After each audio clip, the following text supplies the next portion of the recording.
Bismillahirrahmanirrahim. Assalamualaikum warahmatullahi wabarakatuh. Alhamdulillahirrahmanirrahim. Wassalatu wassalamu ala asrofil anbiya'i wal mursalin wa ala alihi wa sahbihi ajmain. Amma ba'du.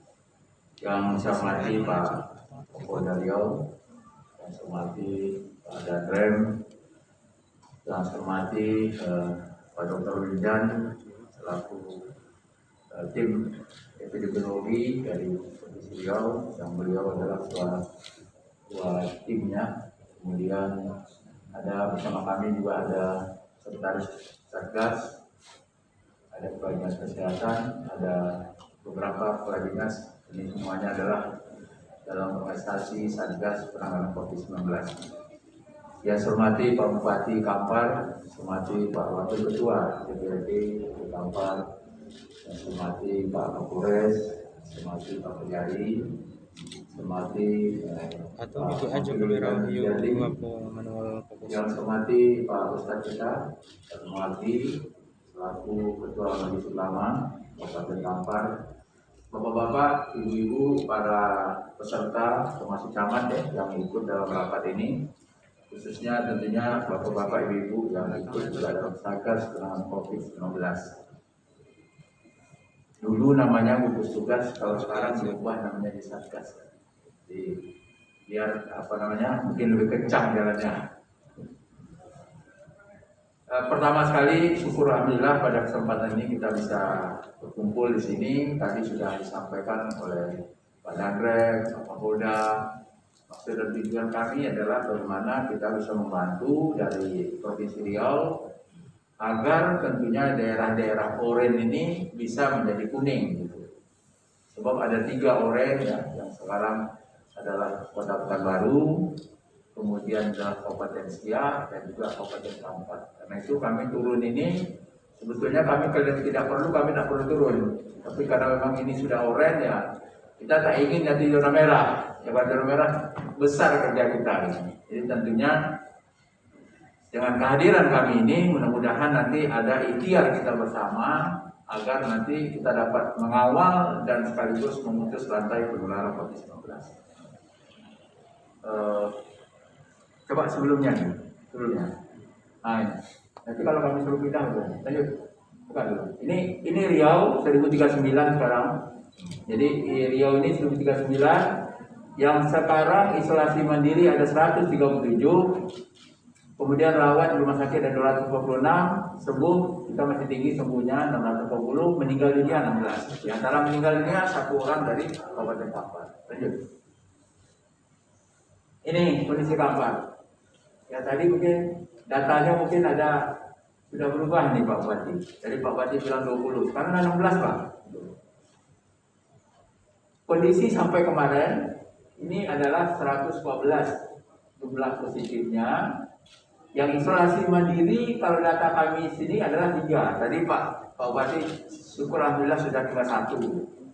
Kemudian yang rawat ini masih ada 16 orang. Tadi katanya ada 1 di sini, ya selebihnya ada di Pekanbaru. Yang sembuh sudah mencapai 94 orang, yang meninggal adalah 1 orang. Artinya kita punya data ini lengkap. Kemarin juga ada komplain dari Siak, katanya ada kemungkinan data dari luar provinsi. Saya tunjukkan ini, luar provinsi tercatat ya.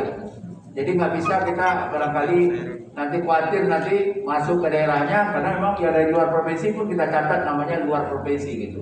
Jadi seperti itu Bapak Ibu. Lanjut. Ini jumlah yang tadi saya katakan isolasi mandiri dan lain-lain termasuk yang rawat dengan kondisi 1309 nih, Riau nih. Lanjut. Nah ini juga saya perlu sampaikan bahwa terjadi peningkatan Pak dari bulan Juni ke Juli 100 orang lebih, ini 100% lebih. Kemudian dari Juli Agustus ini yang paling tinggi Pak, yang paling tinggi. Tengok, nah Juli sampai Agustus saja dalam waktu 1 bulan saja, lebih kurang 1 bulan itu peningkatannya berapa deh? 200 ya, Pak? Lebih, hampir 300 ya, hampir 300%. Jadi Jadi ini kemarin kami sudah beritahukan kepada Siak, yang tertinggi sebenarnya kemarin di Siak. Di Siak itu 31 Juli sampai dengan kemarin itu lebih 400%. Dari 58 naik 200 sekian jumlahnya. Lanjut. Ini lihat ya Kampar juga tinggi Pak. Dari 46 114 100% lebih gitu. Artinya itu termasuk angka yang tinggi dalam waktu tak sampai 1 bulan. Kan tak sampai 1 bulan Pak. 31 Juli sampai 17 Agustus. Artinya tak sampai 1 bulan 100% naiknya. Nah ini harus dikendalikan. Kalau dia kendalikan, apalagi tadi tracing sini masih kurang Pak. Jumlah yang di tracing ini masih sedikit. Lebih banyak lebih bagus. Mengapa Sumatera Barat berhasil? Karena jumlah penduduknya yang di bawah Riau. Sekarang dia testingnya itu sampai dengan 50.000 orang lebih. Kita baru sampai 50.000 orang. Apalagi Kampar jauh dari persentase jumlah penduduk. Kampar ini kan nomor 2 Riau. Yang sudah memenuhi syarat sekarang sudah lebih ini adalah Pekanbaru, Kota Dumai, termasuk juga Kabupaten Siak. Tapi lain itu belum memenuhi syarat. Makanya kapal-kapal ini bisa jadi bom waktu ya, muncul ya ke permukaan. Bahaya kita nanti, apalagi kapasitas rumah sakit sini cuma berapa? Mana Pak? Hampir rumah sakit 15 orang cuma kan? Kalau tidak ada nanti pengaman di Pekanbaru, wah kapok. Nah ini barangkali harus kita waspadai karena bagaimanapun ini juga termasuk fasilitas kesehatan juga harus tersedia. Kami memang sudah menginstruksikan kepada semua rumah sakit yang ada di Riau dengan awalnya kesepakatan 48 rumah sakit yang menjadi rujukan yang di situ sudah tersedia 560 bed, termasuk juga adanya fasilitas dari pemerintah daerah, adanya diklat dari lintas kementerian sebanyak 1000 bed lebih. Ini masih kita pertahankan. Kenapa kita pertahankan? Siapa nanti tahu kalau ini tidak jumlahnya membludak. Tidak ada yang bisa memprediksi ini barangkali tidak ada penambahan. Karena itu kita harus mengkaji lebih susahnya daripada nanti gampangnya Bapak Ibu. Lanjut. Nah ini menurut kolom umur bisa kita lihat di sini. Golongan umur yang banyak ini adalah umur 18 sampai 20 tahun. Kami istilahkan di satgas kami itu keking. Orang yang keking, orang misalnya engkar, tak mau mematuhi. Masih muda-muda sampai 20 tahun. Jadi usia muda itu yang banyak boleh kita lihat lah. Karena Pekanbaru itu tubuh kres, ramai. Tapi lihatlah pakai masker berapa orang. Anak-anak AGG udah. Lanjut. Ini ya lanjut.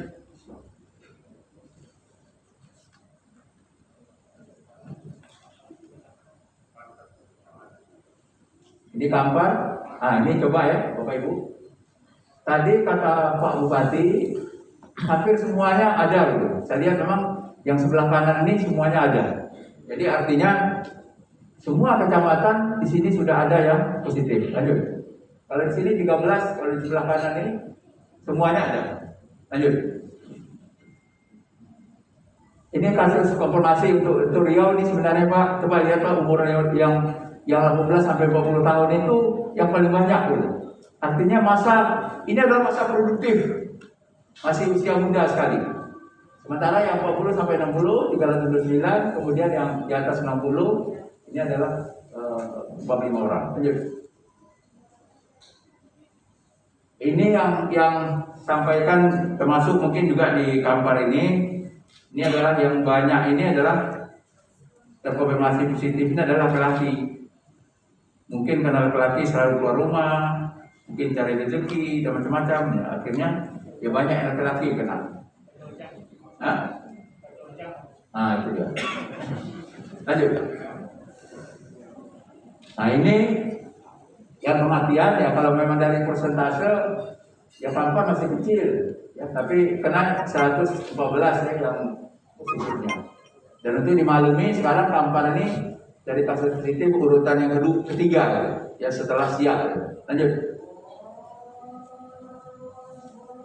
Ya kita tunggu sebentar. Alhamdulillah kita bersyukur pada siang hari ini kami menerima kunjungan Bapak Gubernur beserta rombongan Forkopimda Provinsi Riau di Ibu Kota Kabupaten Kampar. Selamat datang di Ibu Kota Kabupaten Kampar, dan tentunya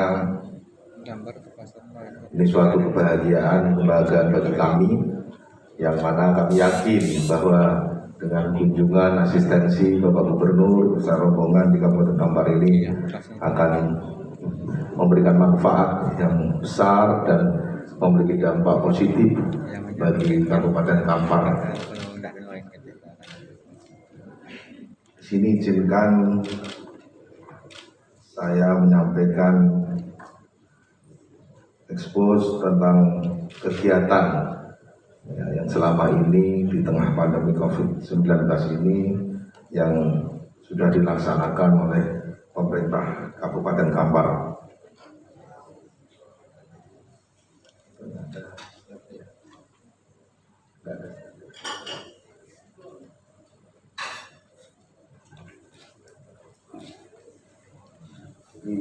Data COVID di Kabupaten Kampar per tanggal 18 Agustus 2020, Bapak Gubernur adalah positif 113 orang, yang masih dirawat 20 orang, sembuh 92 orang, dan meninggal 1 orang. Dari 113 orang ini, ya singkatnya, jadi 22 orang yang dirawat sekarang, 1 orang di Stanum dan 1 orang di RSUD Bangkinang, yang selebihnya di rumah sakit rujukan di Pekanbaru. Next terus mas. Terus kegiatan persiapan pencegahan kita mulai dari penguatan sumber daya manusia, yaitu melakukan pelatihan untuk profesi dokter, perawat, dan analis. Selanjutnya melakukan refresh, kegiatan untuk tenaga surveillance, melakukan pembekalan terhadap kepala puskesmas tentang penanggulangan COVID-19, dan selanjutnya tentang sarana dan prasarannya kita menyediakan tenda posko sebanyak 10 unit beserta sarana pendukung, mempersiapkan alat penyemprotan disinfektan, mempersiapkan logistik obat dan bahan habis pakai, serta mempersiapkan mobil ambulan dalam rangka percepat transportasi. Adapun kegiatan persiapan dengan COVID ini berkenaan dengan anggaran atau pendanaan, kita telah melakukan refocusing anggaran seperti perintah dari pemerintah itu sebanyak 18 miliar 661 juta lebih, dan ada APBN Kabupaten Kampar itu 4,9 miliar ini untuk insentif bidang para tenaga medis. Jadi total anggaran 23 miliar 561 juta lebih. Selanjutnya tindakan-tindakan pencegahan yang sudah kita lakukan, kita melakukan sosialisasi tentang COVID-19. Kita juga sudah melakukan PSBB, dan di era normal ini kita terus menggambarkan melalui media informasi, melakukan koordinasi, komunikasi, dan advokasi kepada gugus tugas dan sektor terkait. Selanjutnya mengirimkan atau mengirim surat edaran kepada kepala puskesmas tentang kesiapsiagaan dan penanggulangan COVID-19, melakukan konsultasi dengan Dinas Kesehatan Provinsi Riau dan praktisi kesehatan lainnya, menyiagakan rumah sakit, seluruh puskesmas dan puskesmas pembantu selama 24 jam, mendirikan pos kesehatan pada titik yang telah kami tentukan, melakukan desinfektan tempat-tempat umum dan fasilitas keagamaan, membagikan masker kepada masyarakat, mendistribusikan obat dan bahan habis pakai kepada puskesmas dalam rangka pencegahan dan penanggulangan penyakit. Selanjutnya melakukan pemantauan aktivitas masyarakat keluar dan masuk Kabupaten Kampar. Untuk langkah-langkah penanggulangan, ya kami telah melakukan rapid massal pada kelompok resiko, melakukan swab pada kontak erat, melakukan evakuasi dan isolasi terhadap pasien terkonfirmasi positif, melakukan pengobatan terhadap penderita terkonfirmasi positif, melakukan kontak tracing dan kontak tracing, melakukan desinfektan terhadap rumah pasien konfirmasi positif, melakukan edukasi dan pemulihan kesehatan psikologis pasien terkonfirmasi positif dan keluarganya, berpartisipasi terhadap pelaksanaan kegiatan gugus tugas pada saat PSBB dan new normal.